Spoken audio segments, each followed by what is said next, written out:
قبروں کی صفائی کرنے کے لیے ایک دن میں قبرستان سے گھاس کاٹ رہا تھا کہ اچانک مجھے کسی شخص کے رونے کی ہلکی ہلکی آوازیں آنے لگیں۔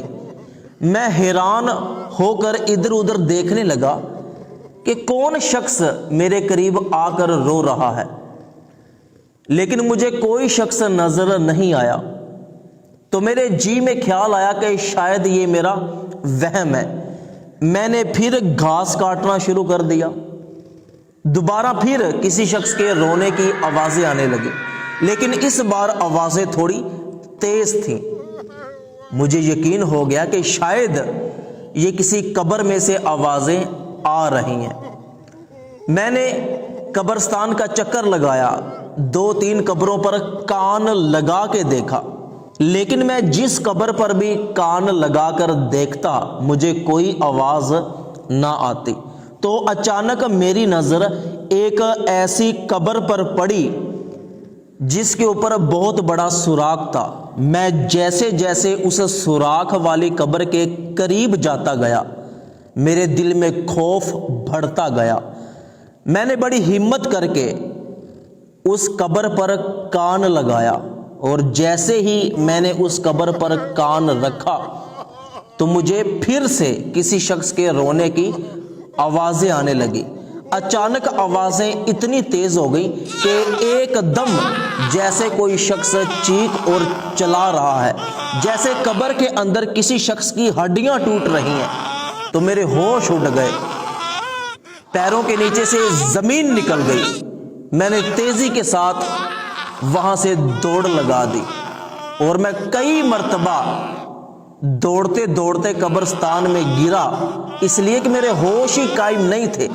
بڑی مشکل سے، بڑی ہمت کر کے میں اس قبرستان سے نکل گیا، علاقے میں آیا، ایک شخص کو اپنے ساتھ لیا جو اس قبرستان میں اکثر آیا جایا کرتا تھا۔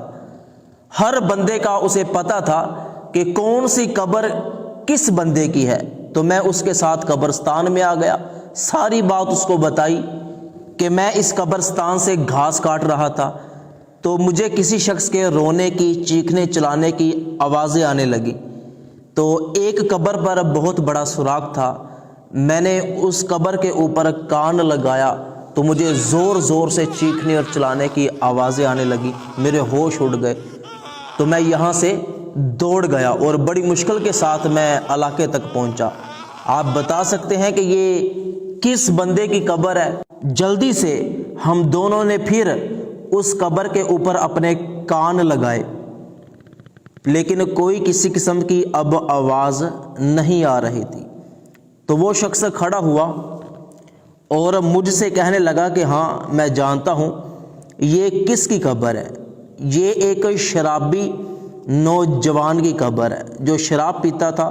اس کا ایک بوڑھا باپ تھا جو بکریاں چراتا تھا۔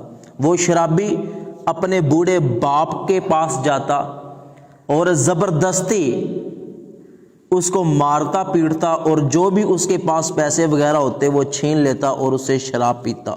وہ روزانہ اپنے بوڑھے باپ کو مارتا پیٹتا، اس سے پیسے چھین لیتا، اور ایک دن اس نے اپنے بوڑھے باپ کو قتل کر دیا۔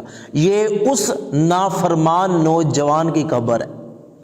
تو ہمیں اندازہ ہو گیا کہ یقیناً یہ شراب پینے کی لعنت اور باپ کی نافرمانی کرنے کی قبر میں سزا بھگت رہا ہے۔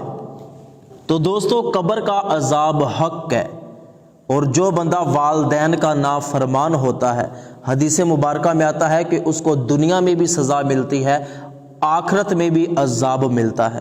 تو اللہ پاک سے دعا ہے کہ اللہ پاک تمام بچوں کو اپنے والدین کا فرما بردار بنائے۔ اس ویڈیو کو اپنے تمام دوستوں تک پہنچا دینا، مسلمان ہونے کی حیثیت سے یہ آپ کی ذمہ داری ہے۔